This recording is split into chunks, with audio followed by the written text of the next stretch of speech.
Hi there. You can see I'm in a different spot this time. It is time for Restart, Chapter 3, Chase Ambrose. So knowing the title, you know whose point of view this is being told from Chase's point of view. I recognize the school, not because I remember it. It's just that Mom drove me by here a few times over the last couple of weeks to make sure I'd be sort of familiar with the place. It's called Hiawassee Middle School, and it turns out I'm the star of just about every team they have. Or X-star. Until further notice, I'm on the disabled list. I get this information from my mother on the drive to my first day of 8th grade. It's just the two of us now, since Johnny's back at college. Mom's trying to fill me in on my former life so I won't be caught by surprise, like when that psycho girl dumped frozen yogurt on my head. Funny, she was sympathetic when I told her about that, but she didn't seem very surprised. Like we live in a town where people attack each other with desserts all the time.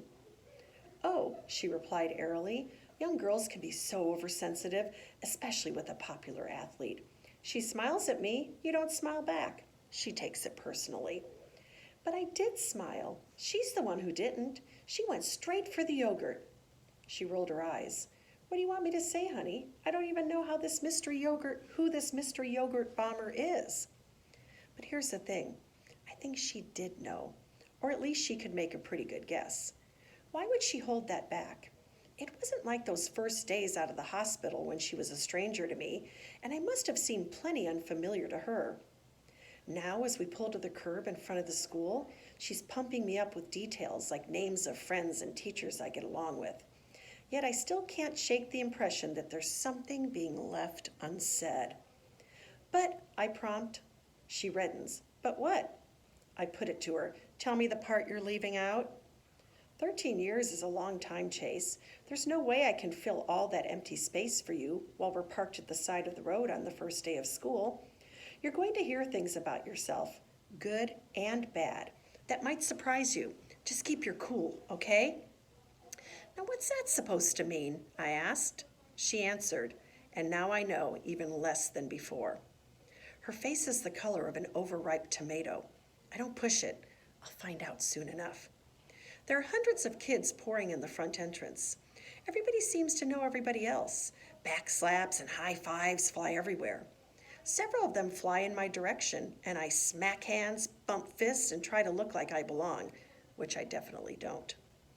I also get some strange looks, and a few kids meet my eyes and then furtively look away. I'm guessing this has something to do with the scrape on my face and my immobilized arm and shoulder. Mom warned me that a lot of people probably heard about my accident, but nobody knows the amnesia part. I have to get ready to explain that to a lot of friends who can't figure out why I don't recognize them. The teachers and office staff had to be told, of course. It's our boy! A single bellow rises above the general chatter as soon as I enter the building. I don't know that kid, but I'm willing to bet he's one of my football buddies, judging by the size of him. From out of the hubbub of the foyer, guys who are almost as big are converging on me, slapping at me and calling me their boy. Guys, not the shoulder. My mind is reeling. How am I going to explain to this welcoming crowd that I haven't got the faintest idea who any of them are? I start to feel a little dizzy. Chase! Two more football players elbow their way to my side. To my surprise, I actually recognize this pair. They're the guys from the pumpkin smashing picture on my phone. Mom pointed them out in my lacrosse team photo as Aaron and Bear. Apparently, they're my best friends. Dude, good to have you back, barks Aaron, the taller of the two. In person, he has the closest thing to a full beard I've ever seen on a middle schooler. We tried to come by, but your mom said you were on bed rest. Yeah, I can't believe you're here, chimes in one of the other guys. Didn't you jump off the clock tower on the village green? Bear whaps him hard across the face. He jumped off his roof, moron. If he jumped off the clock tower, he'd be dead. And if he didn't jump, he fell. Who'd be stupid enough to jump off a roof? Aaron adds. This was pretty stupid too, I admit, a little taken aback by that full face smash and the fact that the kid on the receiving end didn't seem to mind it. I can't remember what I was thinking. In fact, you guys, to be honest, the slappee cuts me off. But you're going to be healed up in time for football season, right? You'll be ready for our first game. The doctor says no. It's my shoulder, but mostly it's the concussion. I can't risk taking a headshot so soon after the accident. A howl of protest greets this announcement. But we need you. You're our leading scorer, the best player, our captain. Cut it out, you guys, Aaron orders. Injuries are a part of the game. We all know that. To me, he adds, listen, man, we have to talk to you. We head out of the foyer to an inner atrium with hallways leading off of it. We have no problem navigating the dense crowd. My two best friends just push people out of the way. Most kids see the three of us and clear out on their own. They lead me to a bench along the wall. Are these seats taken? I ask a youngish boy, maybe a sixth grader. Before he can answer, Bear rumbles, they are now.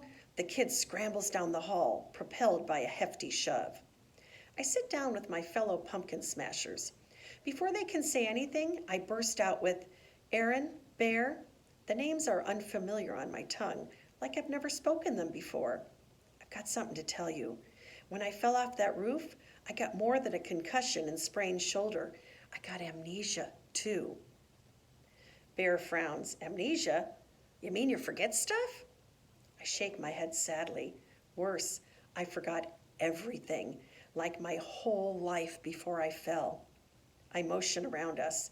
The school, these people, all new to me. I wouldn't even know you guys except your pictures are on my phone. As it is, I don't remember anything about us.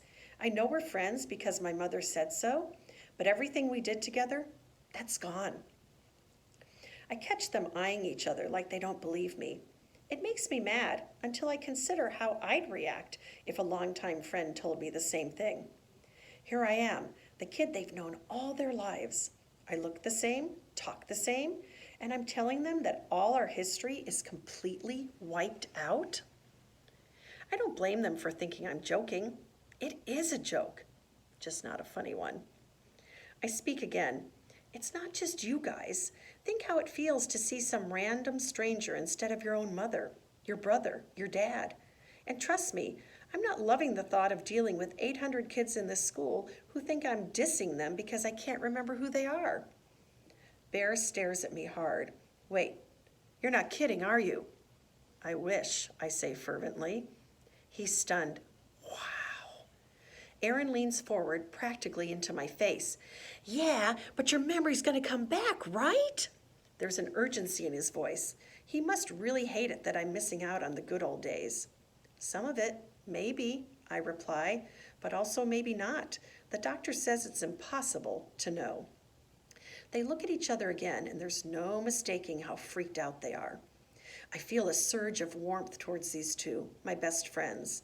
I have a giddy vision of my phone screen, the three of us brandishing the baseball bat with the ruined jack-o'-lantern. The good times. Guys, I try to reason with them, I'm still me, even if I don't remember the stuff we did together. We'll do new stuff, better stuff. Oh yeah, totally, Bear exclaims. And if you can't play football, you'll be good for lacrosse in the spring, right? The doctor said I should be okay by then, although we'll have to see. There you go! He sounds upbeat, although I'm pretty sure he's faking it. This can't be an easy thing to process. If I wasn't the one with amnesia, I don't know if I could accept it myself. We're here for you, man, Aaron adds, slapping my back and sending a jolt of fire through my separated shoulder. I swallow an angry warning, one step at a time.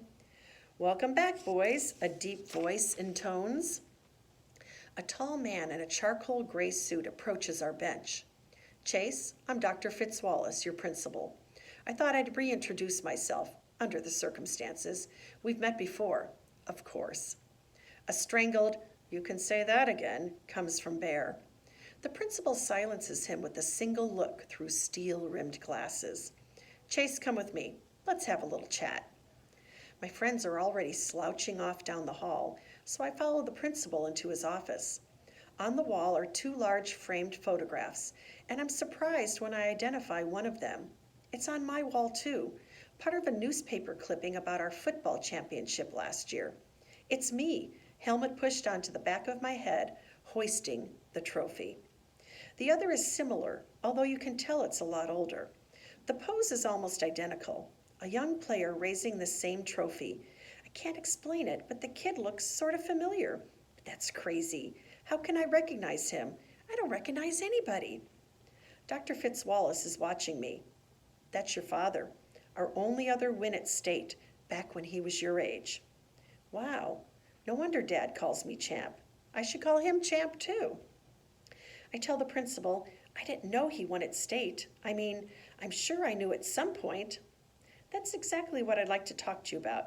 Have a seat, Chase. Dr. Fitzwallace waves me into a chair. I have to confess, this is a first for me. I've never had a student suffer amnesia before. It must be very upsetting for you, even a little frightening. It's pretty weird, I admit, not remembering anybody. It's like I'm surrounded by all these people, but I'm still alone. The principal sits down behind his desk. I hope we can make this situation a lot easier on you. I've alerted all the teachers and support staff, so we're ready for you. If you have any issues, just have whoever's involved get in touch with me. I thank him because that's what he seems to expect me to do. One more thing. He leans back in his chair, and when he speaks again, it's slowly and carefully, as if he's trying to get his words exactly right. This is an awful thing that's happened to you, but it's also presenting you with a rare opportunity. You have the chance to rebuild yourself from the ground up, to make a completely fresh start. Don't squander it. I'm sure you're not feeling very lucky, but there are millions of people who'd give anything to stand where you are right now, in front of a completely blank canvas. I stare back at my principal.